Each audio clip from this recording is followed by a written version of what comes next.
You've been told your silence makes you weak, that if you want to be loved, you must speak up, plead, explain yourself, fight for your place. And yet every time you've tried, every time you've poured out your case before someone's careless heart, you've only found yourself emptier than before. The truth no one likes to admit is this: begging does not bring love closer. It drives it further away. The dark feminine knows this.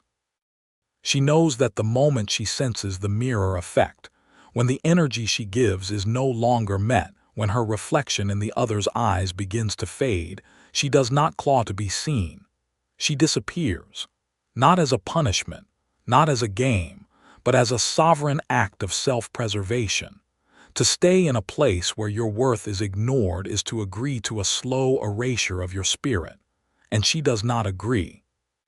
She withdraws, quietly, decisively, leaving behind a silence that unsettles the one who once felt safe in her light. This is the paradox of the mirror. People only see themselves in you when they are looking. The moment they turn away, you can pour oceans into their back and they will never feel the tide. Disappearing is not cruelty, it is the resetting of the mirror. For too long, many women have mistaken constant presence for loyalty, but in truth, it often becomes an unpaid debt you keep collecting in your own blood. They never loved your kindness, they loved your compliance. And the day you vanish, they discover it was never just you they were losing. It was the reflection of themselves they could not live without. The dark feminine is not the reckless destroyer so many fear. She is the architect of endings that must come. She understands that presence is a gift and absence is a teacher. By removing herself, she returns the burden of self-awareness to the other. She refuses to carry their blindness any longer. She does not send messages. She does not craft explanations. She does not beg to be understood. Her silence becomes the unspoken law. If you wanted to know me, you would have looked when I was here. The mirror effect deepens when the absence sharpens the image they took for granted. In the space where you once stood, they see themselves, small, scrambling, suddenly aware of what they failed to honor. But disappearing is not only about them. It is about the alchemy that occurs when you reclaim what was leaking away. Every moment you no longer spend proving your worth is a moment returned to your own kingdom. The dark feminine gathers her energy like a queen recalling her armies from a foreign war she never agreed to fight. She rebuilds, restores, and remembers who she is without the distortion of their gaze. This is where the healing begins. This is where the spine straightens. And this is where the eyes open, not to them but to yourself. You may be tempted to believe that absence will make them return with reverence. Sometimes they will. More often, they will return with the same hunger that drained you before. The test is not in whether they come back. It is in whether you still desire the role you once played. The dark feminine is not interested in repeating a script that has already killed her once. She understands that absence is not a pause. It is a rewriting. And in that rewriting, the old version of you they once knew no longer exists. Many will ask, isn't this just manipulation? Number manipulation seeks control over the other. Disappearing seeks control over the self. It is the decision to stop feeding a connection that is starving you. It is the refusal to keep standing in a hall of mirrors where only one face is ever visible. It is the understanding that sometimes the most loving thing you can do for both of you is to vanish. In myths, the queen who leaves her throne to wander the underworld does not send postcards. She returns only when the cycle is complete, when her own soul is full again. Until then, the gates remain closed. You must also know this. Disappearing will not feel powerful at first. It will feel like death. The body will ache for the familiar. The mind will whisper that you are being too harsh. The heart will pound with the terror of being forgotten. But the dark feminine does not disappear because she is fearless. She disappears because she values her own life above the comfort of someone else's presence. Each day you stay away, you are teaching your bones that your worth was never up for negotiation. Each night you spend in your own company, You are stitching back the fabric of your self-respect. And so the question is not whether they will notice your absence. The question is whether you will. Whether you will feel the air grow cleaner, the nights quieter, the voice inside you louder. Whether you will recognize that what you thought was loneliness is actually the sound of your own throne room, empty now, waiting for its rightful queen to sit again. And if you are willing to reclaim it, what would happen then? When the mirror effect deepens, it does something few people expect. It turns its gaze inward. At first, you may think the person who once looked at you with hunger now stares into their own emptiness. That is true. But what's more important is what you begin to see in yourself. Without their shadow obscuring your view, you start to notice how much of your life had been arranged around keeping them comfortable. The way you softened your voice so they wouldn't feel threatened. The way you delayed your own plans so they would not feel abandoned. The way you swallowed your truth because you feared they would walk away. And in the absence of that constant compromise, the truth stands in the room like a silent judge. You were not living for yourself. You were living to avoid their displeasure. The dark feminine recognizes this moment as the beginning of the real transformation. Disappearing is not just physical distance. It is the collapse of the false identity you built in their presence. The mask that smiled through exhaustion begins to crack. The version of you that tolerated half-love begins to dissolve. And though the shedding is painful, it is also sacred. In mythology, this is the descent into the underworld, where the queen must strip away her jewels, her silks, her crown, until nothing remains but the bare truth of who she is. This is where power is reforged, not in the palace of flattery but in the shadows of honesty. People often ask why this inner unmasking feels so violent. It is because you are cutting away an identity that once kept you alive. Compliance was your armor. Pleasing was your survival strategy. You learned to mirror what others wanted because it seemed safer than holding your own shape. But the safety was a lie.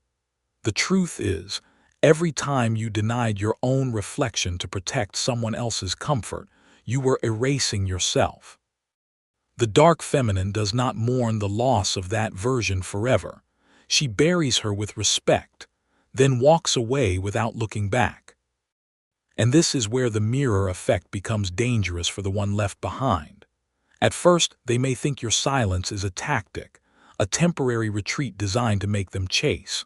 But as time passes, they begin to realize something far more unsettling.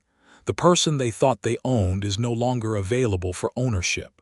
Your absence is not a pause, it is a transformation in progress. The reflection they once relied upon is gone, replaced by something they can no longer predict or control. That unpredictability is the most powerful force you possess. But the power is not in making them suffer. The real victory is in noticing how you no longer feel the need to be chosen by them. The grip they had on your worth starts to loosen until it falls away completely. One morning, you wake up and realize the thought of them no longer quickens your pulse. You no longer replay conversations to find the mistake you made. You no longer wait for the sound of their return. This is the quiet liberation of the dark feminine, power that does not announce itself, but radiates from the inside out. Some will be unnerved by this transformation. They will try to pull you back into the old rhythm, not because they love you, but because they miss the version of themselves that existed in your gaze. They will offer apologies, promises, grand gestures, and yet you will feel the difference. The temptation to return will be met with the deeper knowing that what they want is not you. They want the reflection you used to give them, the one who waited, the one who bent, the one who forgave before the wound had even stopped bleeding. The dark feminine's disappearance is not a door left ajar. It is a door closed and sealed with the authority of someone who knows her worth. She does not need to slam it. She simply locks it and walks away, because the sound of her own footsteps is more important than the noise of their return. She knows that self-respect is not a performance for others to applaud. It is a private covenant made in silence, honored in every choice that refuses to betray herself again. And yet this path is not without its trials. Nights will come when you question your choice, when you wonder if disappearing was too extreme, when the absence feels like a weight you cannot bear. In those moments, remember this. Your absence is not meant to punish. It is meant to protect. It is the creation of a sacred distance where your own voice can grow strong enough to drown out the echoes of their demands.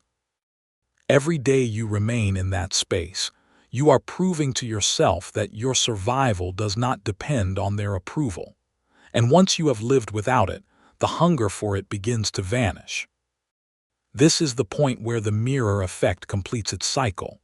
What once reflected their image now reflects your own. The face staring back at you is not the desperate seeker of crumbs. It is the sovereign woman who knows that love, when it is real, never has to be begged for. And when you see her clearly, without artian, without apology, without fear, you will understand why the dark feminine never begs. She doesn't need to.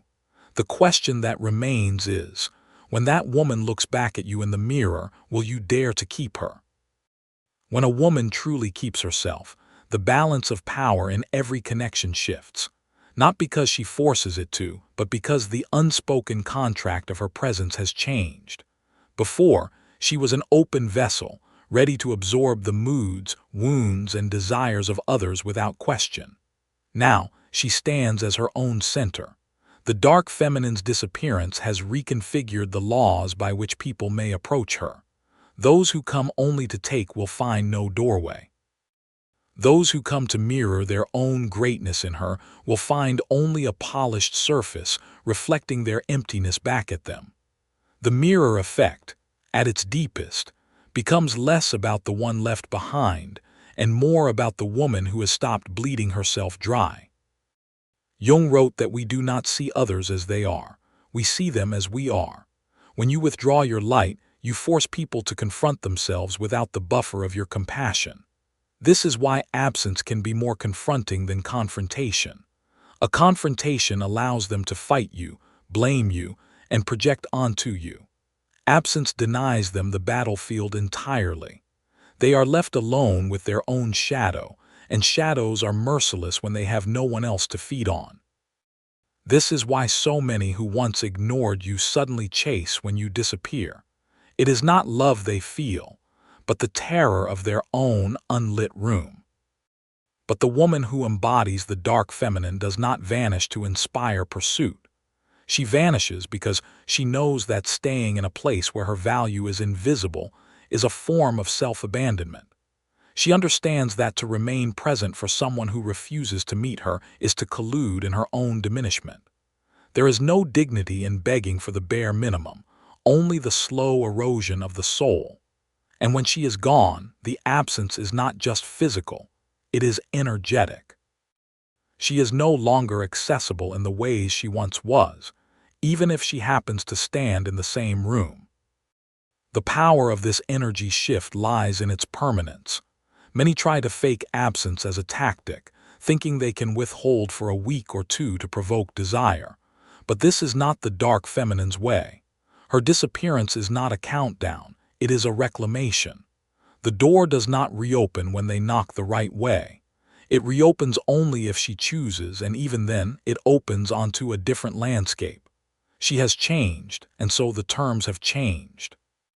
The woman they remember is gone, not because she became someone else entirely, but because she finally became herself.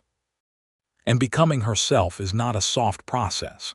It requires severing the addiction to being needed, abandoning the illusion that love must always be proven, and enduring the silence that follows. This silence is a crucible. At first, it feels like punishment. You may feel stripped of purpose without the constant act of giving. The stillness may feel unbearable, as though the air itself has weight. But if you stay, if you refuse to fill the space with the noise of old patterns, something begins to happen. The silence starts speaking back to you. It tells you where you were bleeding, where you were lying to yourself, where you were trading truth for comfort. And when you listen, you begin to see that the loneliness you feared was really a doorway into sovereignty. The mirror effect works both ways. Just as they see themselves when you step back, you see yourself more clearly when you are no longer contorted to fit their needs. This is the true danger of the dark feminine to those who wish to keep her small. Once she sees herself without distortion, she cannot unsee. The woman who once waited for their approval now waits for her own alignment. The woman who once measured her worth by their attention now measures it by her own peace.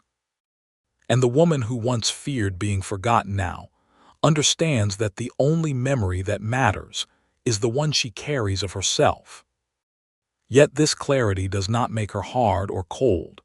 The dark feminine's power is not in bitterness but in boundaries. She can love, but she will not bleed for love. She can care, but she will not collapse into caretaking. She can give, but never at the expense of her own center. In this way, her presence becomes even more valuable because it is no longer automatic, it is intentional. She is there because she chooses to be, not because she is afraid to leave. And when people feel the weight of that choice, they either rise to meet it or fall away. It is here that the final lesson begins to emerge. The dark feminine's disappearance is not an ending but a filtering. It reveals who was there for the reflection and who can stand with her in the dark. The ones who remain are not threatened by her absence because they are not afraid of their own shadows. They do not demand her constant light, they bring their own. He's are the only ones worthy of her throne. And so the question turns once more toward you.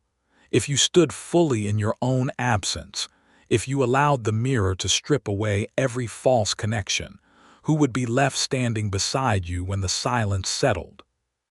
There is a moment in every woman's life when she realizes the price of her presence.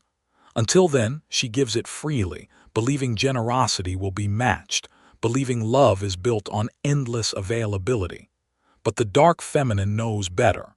She understands that presence is a currency, and like any currency, when given without limit, it loses its value. Disappearing is her way of resetting the economy of connection. She does not inflate herself with artificial scarcity. She simply reclaims what should have been protected all along. The mirror effect, by now, has fully inverted, no longer about them seeing themselves in her, but about her seeing herself in the stark absence of them. When she looks into this new mirror, she does not see the woman who tolerated crumbs. She does not see the one who bent her schedule, her boundaries, her very self to remain palatable. Instead, she sees the unbroken line of her own gaze. It is steady now, not softened to soothe, not lowered in submission.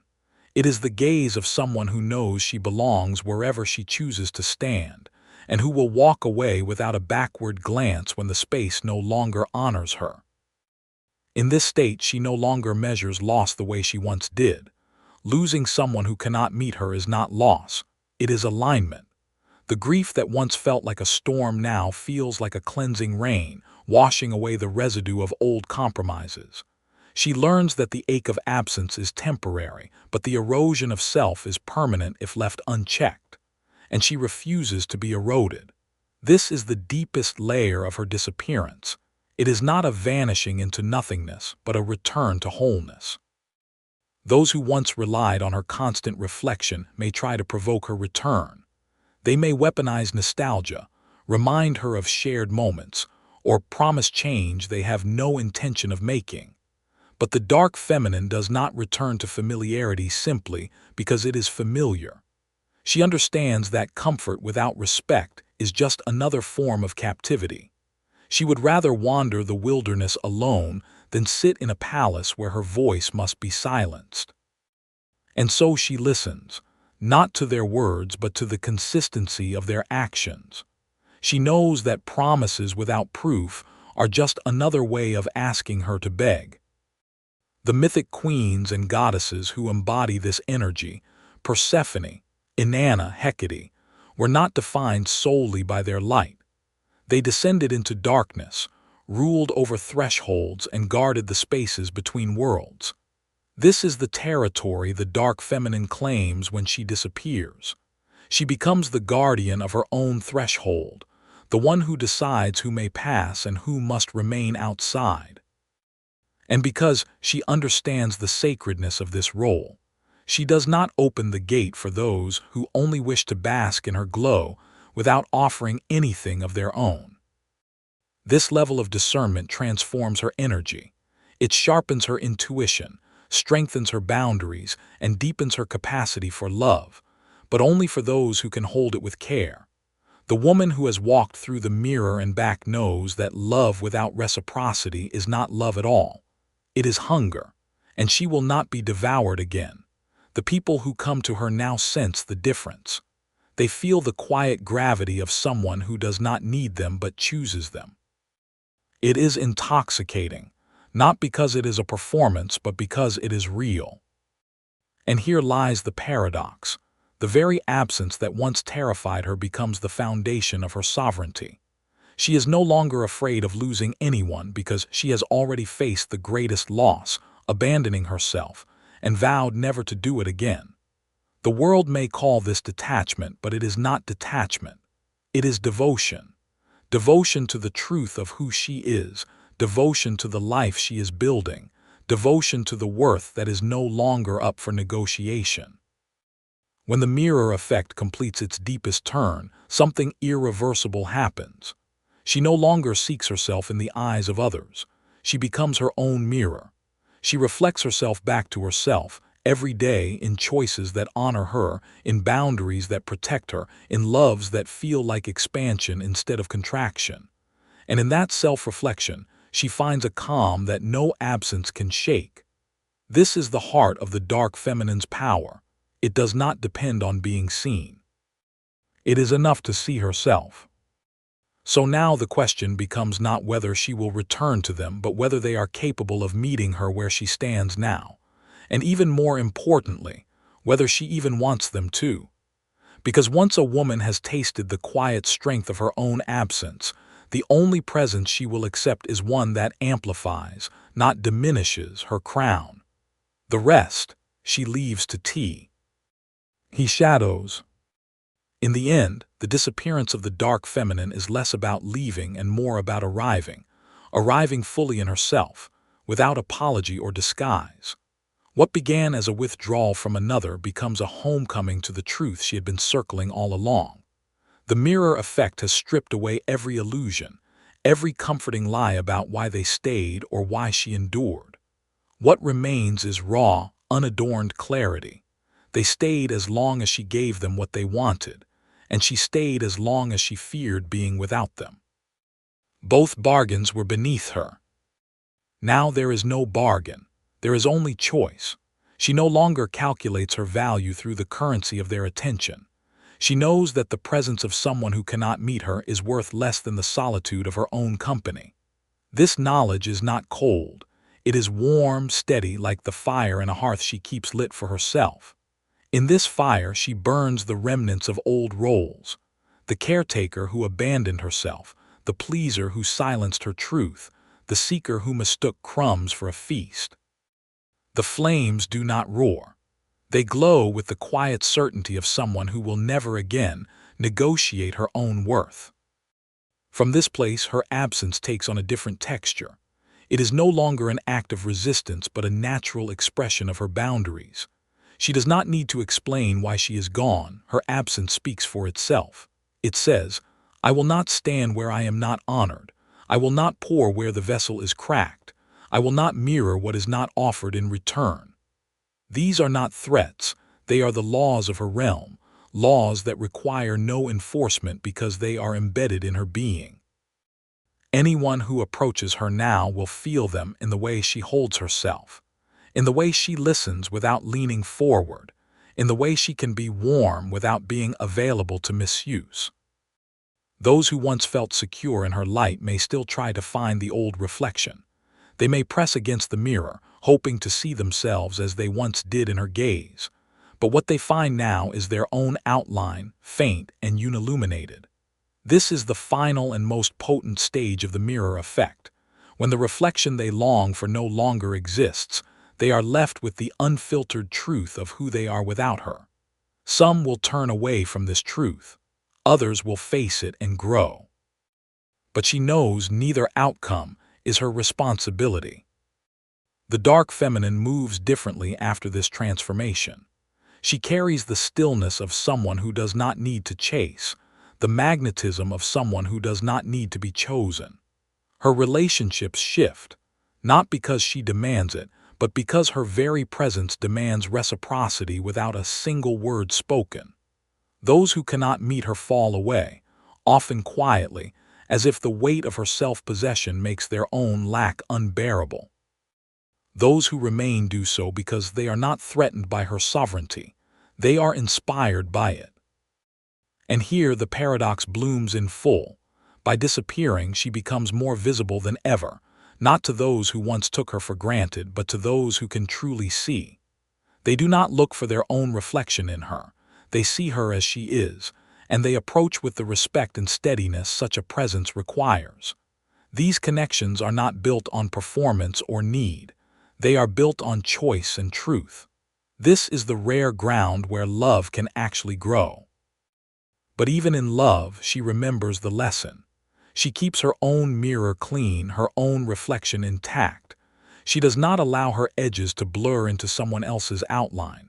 She knows that love without the anchor of self becomes dependency. And dependency is the first step toward erasure. So she loves from fullness, not from hunger.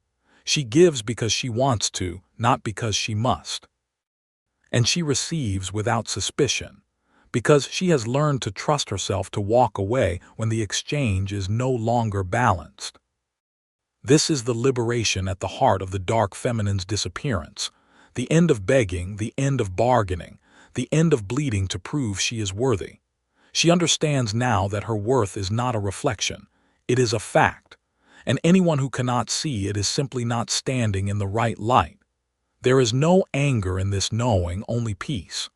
A peace that cannot be disturbed by absence or presence, by closeness or distance. She was never broken. She was just buried beneath the reflections of others, and in her disappearance she has dug herself out, dusted herself off, and taken her place once more, not in their story, but in her own.